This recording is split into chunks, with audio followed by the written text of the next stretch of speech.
देखिए, आज हम इंटर में विलयन के बारे में आपको बता रहे हैं। इसके बारे में, विलयन के बारे में चलो ना। इंटर में आज हम आपको विलयन के बारे में बता रहे हैं। विलयन कई प्रकार का होता है, विलयन किसे कहा जाता है, इस सब के बारे में आपको बता रहे हैं। विलयन के बारे में बता रहे हैं आपको।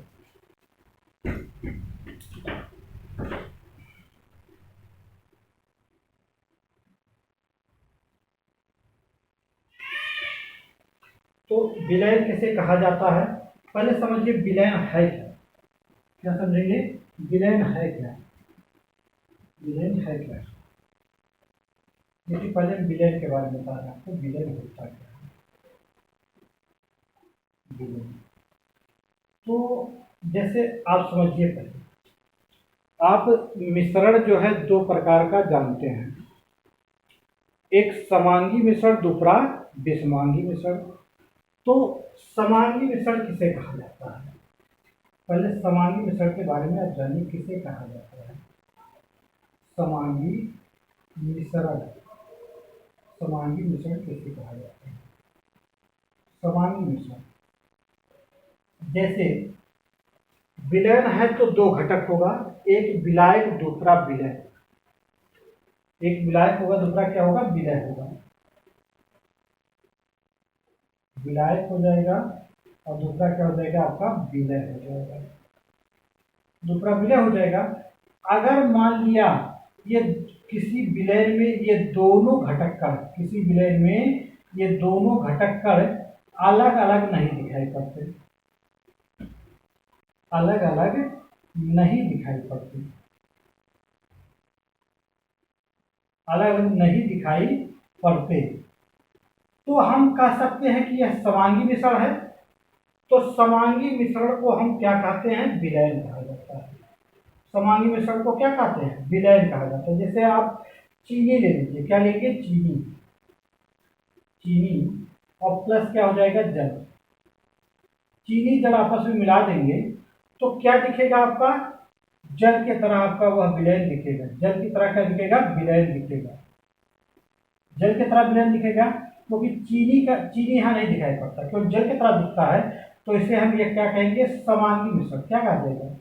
समांगी समांगी मिश्रण कहेंगे। इसे क्या कहा जाएगा? समांगी मिश्रण कहेंगे।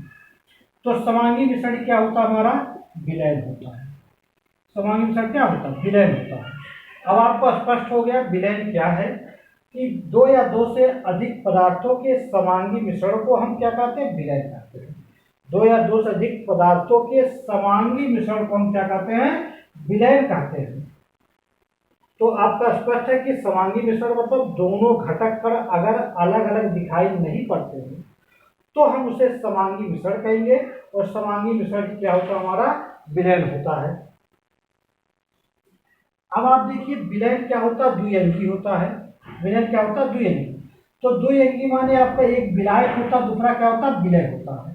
तो दो घटक हो जा रहा है, इसीलिए विलयन को हम क्या कहते हैं? द्विअंगी कहा जाता है। द्विअंगी या त्रिअंगी आपका होगा, लेकिन आपका समांगी होना चाहिए। द्विअंगी, तो द्विअंगी में विलायक और विलय अगर है तो द्विअंगी है।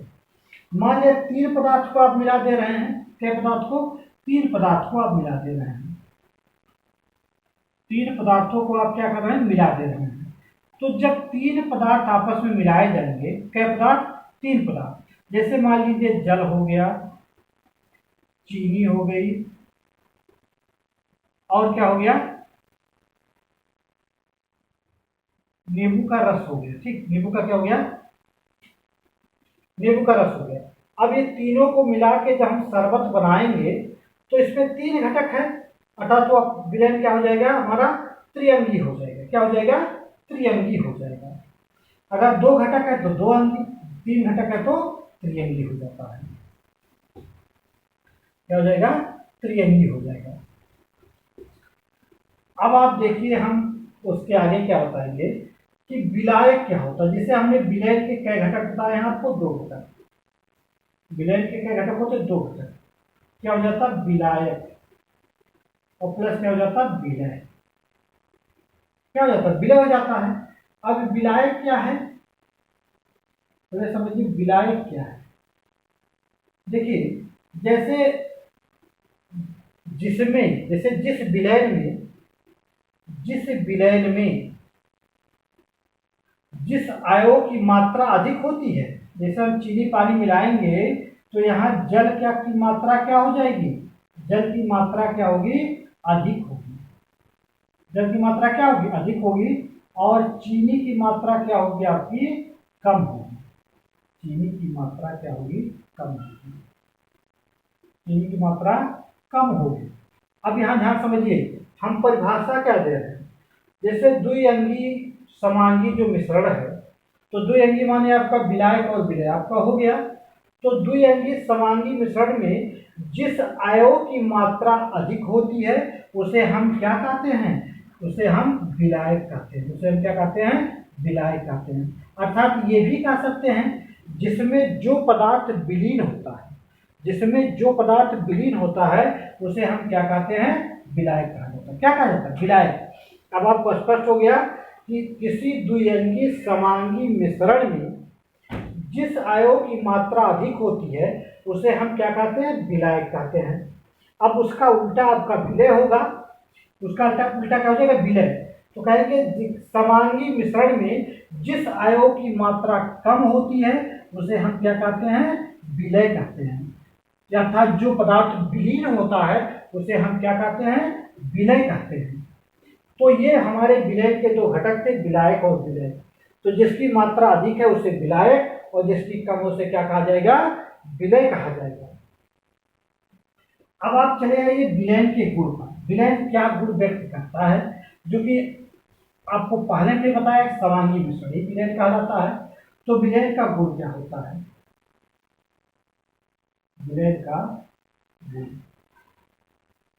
विलयन का गुण क्या होता है। अब देखिए, विलयन का पहला गुण क्या है, विलयन जो होता है एक प्रावस्था होती है। एक प्रावस्था माने जैसे हमने चीनी और पानी घोले हैं, चीनी और जल क्या किया गया, घोला गया है, तो क्या बन गया, हमारा विलयन बना है।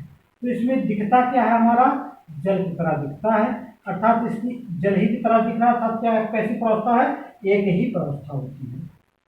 एक ही क्या होती है, प्रावस्था। अपने एक ही अवस्था में दिखना ही क्या कहलाता है, एक ही प्रावस्था। तो विलयन की पहला गुण हमने क्या बताया कि आपका विलयन का जो विलयन एक ही प्रावस्था में होते हैं। क्या होते हैं, एक ही प्रावस्था में होते हैं। दूसरा गुण आप समझिए, दूसरा विलयन में विलय कणों का जो आकार होता है, विलयन में विलय कणों का क्या होता है, आकार। विलय कणों का जो आकार होता है, कणों का आकार बहुत छोटा होता है। कितना होता है, 10⁻⁷ से और 10⁻ क्या होता है, -8 सेंटीमीटर के बीच में होता है। तो विलय कणों का आकार बहुत छोटा होता है। आप एक गुण आपको हम बता रहे हैं उदाहरण के द्वारा। जैसे हमने क्या किया, एक बर्तन में, पात्र में हमने जल ले लिया है, और जल कितना लिया, 1 लीटर लिया गया। जल क्या लिया, 1 लीटर लिया गया, और चीनी हमने क्या घोल दिया, कितना घोलना है, 1 पाव चीनी घोल दिया गया। कितना घोला गया, 1 पाव घोला गया। 1 पाव क्या घोला गया, चीनी घोला गया है। अब हम जब मिलाएंगे तो इसके जल के आयतन में थोड़ा बहुत वृद्धि, मतलब जब घुलेगा नहीं जब तक होगा, और जब घुल जाएगा तो जल का आयतन कितना रहेगा, 1 ही लीटर रहेगा। अब इसका क्या तात्पर्य है कि जल का आयतन में कोई परिवर्तन नहीं होगा। देखिए समझिए, जल के जो अणु होते हैं थोड़ा दूर दूर होते हैं। क्या होते हैं, थोड़ा दूर दूर होते हैं। जल का क्या होते हैं, थोड़ा दूर दूर होते हैं। तो जल के जो अणुओं के बीच रिक्त स्थान है वहां पर चीनी का क्या करेंगे, बैठ जाएंगे। चीनी का क्या जाएंगे, बैठ जाएंगे। तो जो अणुओं के बीच के रिक्त स्थान में बैठ रहे हैं, अर्थात उसके आयतन में कोई परिवर्तन नहीं होगा। अर्थात इसका मतलब क्या है कि वह जल के अणु से छोटा था, चीनी का, तब जाके उसके बीच में बैठा है। तो इसीलिए विलय कणों का आकार क्या होता है, बहुत छोटा होता है, 10⁻⁷ से और 10⁻8 सेंटीमीटर के बीच में होता है। अब इसका तात्पर्य अब क्या है, 0.0000 और 0, और कितना हो जाएगा, 1 2 3 4 5 6 और 7, इतना छोटा होता है। या 0.000005 6 और 7, या इतना छोटा होता है। तो इतने छोटे कण का आकार जो है जल के अणु से भी छोटे होते हैं। तो विलय कणों का आकार क्या होता है, बहुत छोटा होता है। ये दूसरा गुण उसने बताया, विलयन का गुण हो गया। अब आप चले तीसरे ग्रुप पर, किस पर? तीसरे ग्रुप पर। तो आपको बताया गया विलयन के घटक। तो विलयन के आपके कई घटक बताए गए हैं? विलयन के हमने बताया 2 घटक होते हैं। विलयन के क्या होते हैं? 2 घटक होते हैं। विलयन के 2 घटक होते हैं। तो विलयन के कई घटक होते हैं? 2 घटक। हमने एक बताया, जैसे विलायक हो जाएगा, क्या हो जाएगा? विलायक। तो विलायक क्या है? जल है। और विलय हो जाएगा, दूसरा घटक क्या हो जाएगा? विलय हो जाएगा। तो विलायक क्या है आपका? जल है। और विलय क्या है आपकी? चीनी है। विलय क्या है? चीनी है। तो विलय के कई घटक हो गए? 2 घटक हो गया है। अब देखिए, अगर हम चाहें तो इनको साधारणतः भौतिक विधियों द्वारा पृथक नहीं कर पाएंगे, लेकिन पृथक करने के लिए हम उसको क्या करेंगे? ये चीनी पानी किसी पात्र में हम मिला दे रहे हैं और उसको धीरे धीरे क्या करेंगे? गर्म करेंगे। तो गर्म करेंगे तो जल भाप बन के उड़ा, उसको इकट्ठा कर लिया जाए और चीनी से भाप बन के उड़ेगा नहीं, इकट्ठा हो जाएगा। तो इसको पृथक किया जा सकता है कि सरलता से नहीं पृथक होगा, कठिनाई से भौतिक विधियों द्वारा इसको पृथक हम कर सकते हैं। अब विलयन का गुणधर्म क्या होता है? विलयन का देखिए गुणधर्म, जिससे विलयन का गुणधर्म क्या हो जाएगा? घनत्व हो जाएगा, सयांता हो जाएगा। कितना गाढ़ा है विलयन, सयांता हो जाएगा, पृष्ठ तनाव हो जाएगा। पृष्ठ क्या हो जाएगा? तनाव हो जाएगा। ये सब विलयन के क्या हो जाएंगे? गुण होंगे, जैसे हिमांक हो जाएगा, क्वथनांक हो जाएगा। तो विलयन के संगठन के साथ ये सब गुण क्या होते हैं? बदल जाएंगे। जब संगठन में परिवर्तन आएगा तो ये सब गुण क्या हो जाएंगे? बदल जाएंगे। अब आप चलिए विलयन के प्रकार में, इसमें विलयन के प्रकार में, तो विलयनों के प्रकार, विलयनों के प्रकार। तो देखिए विलयन के जो बांटा गया है विलायक और विलय के आधार पर, विलायक और किसके आधार पे? विलायक और विलय के आधार पर विलयन को 3 भागों में बांट दिया जाता है। विलायक और विलय के आधार पर विलयन के भागों में बांटे जाते हैं? 3 भागों में बांटे जाते हैं, इन्हीं की भौतिक अवस्था के आधार पे। तो पहले हम किसके आधार पर बता रहे हैं? विलय के आधार। पहले किसके आधार पर? विलय के आधार पर। विलयन क्या प्रकार के होते हैं? विलय के आधार पर, विलयन के आधार पर विलयन क्या प्रकार का होता है? देखिए पहले तो पहला विलयन क्या होता है? तन विलयन। पहला विलयन क्या हो जाएगा? तन विलयन। पहला तन विलयन हो जाएगा। तो तन विलयन हो जाएगा पहला तन। दूसरा क्या हो जाएगा? सांद्र विलयन। क्या हो जाएगा? सांद्र विलयन। ये सब विलय के आधार पे हैं, सांद्र विलयन। और तीसरा क्या हो जाएगा? संतृप्त विलयन। तीसरा क्या हो जाएगा? संतृप्त विलयन। संतृप्त, संतृप्त विलयन। तीसरा संतृप्त विलयन हो जाएगा। चौथा क्या हो जाएगा? असंतृप्त विलयन। क्या हो जाएगा? असंतृप्त विलयन। असंतृप्त विलयन। पांचवा क्या हो जाएगा? अति संतृप्त विलयन। क्या हो जाएगा? अति संतृप्त विलयन। अति संतृप्त विलयन। अति संतृप्त क्या हो जाएगा? विलयन हो जाएगा। अब आप समझिए, अलग अलग बात को समझा रहे हैं, सबके बारे में अलग अलग समझा रहे हैं। देखिए तन विलयन का मतलब क्या होता है कि अगर हम क्या कहते हैं? तन विलयन वह विलयन, वह विलयन जिसमें विलय की मात्रा क्या हो? कम हो। देखिए यहाँ लिख दे रहे हैं, वह विलयन, वह विलयन जिसमें विलय की मात्रा क्या हो? कम हो। वह विलयन जिसमें क्या हो? विलय की मात्रा क्या हो? जिसमें विलय की मात्रा क्या हो? कम हो। अगर विलय की मात्रा कम है तो वह क्या होगा? कम गाढ़ा होगा। जैसे हम बता रहे हैं आपको, जैसे मान लिया 10 लीटर हमने क्या ले लिया? 10 लीटर हमने ले लिया जल, और 10 लीटर जल में हमने 1 पाव क्या घोल दिए? चीनी। 1 पाव क्या घोल दिए? चीनी। तो वह विलयन जो बनेगा कम गाढ़ा होगा, अर्थात विलय की मात्रा कम है, चीनी की मात्रा कम है, तो क्या हो जाएगा? तन विलयन हो जाएगा। और इसका उल्टा क्या हो जाएगा? सांद्र विलयन। जैसे 10 लीटर हमने जल लिया तो हमने 10 लीटर जल में हमने 9 किलो चीनी घोल दिया। क्या घोल दिए? 9 किलो चीनी, 9 किलो आपका 9 केजी चीनी घोल दीजिए। 9 केजी हमने चीनी घोल दिया। अब यह विलयन जो बनेगा क्या हो जाएगा? गाढ़ा हो जाएगा। तो गाढ़ा विलयन को हम क्या कहेंगे? सांद्र विलयन। अर्थात वह विलयन जिसमें विलय की मात्रा क्या होती है? अधिक होती है। वह विलयन जिसमें विलय की मात्रा क्या होती है? वह विलयन जिसमें विलय की मात्रा क्या होती है? अधिक होती है। विलय की मात्रा क्या होती है? अधिक होती है। अगर विलय की मात्रा अधिक और विलय निश्चित और विलायक निश्चित रहे तो अब गाढ़ा घोल होगा तो उसे हम क्या कहेंगे? सांद्र विलयन। अब संतृप्त विलयन क्या है? देखिए संतृप्त माने आप समझिए, हम संक्षिप्त आप बढ़िया से बता रहे हैं आपको। जैसे हमने मान लिया जल क्या होती है, क्या है? जल क्या होती है? जल के क्या है? तो ये जल के क्या होते हैं? अणु।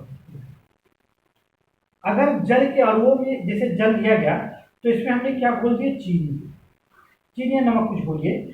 अगर मान लिया इनके अणुओं के बीच में रिक्त स्थान अगर भर जाता है, अणुओं के बीच में रिक्त स्थान जब भर जाएगा तो खाली स्थान रहेगा ना, तो चीनी घुलना बंद हो जाएगा।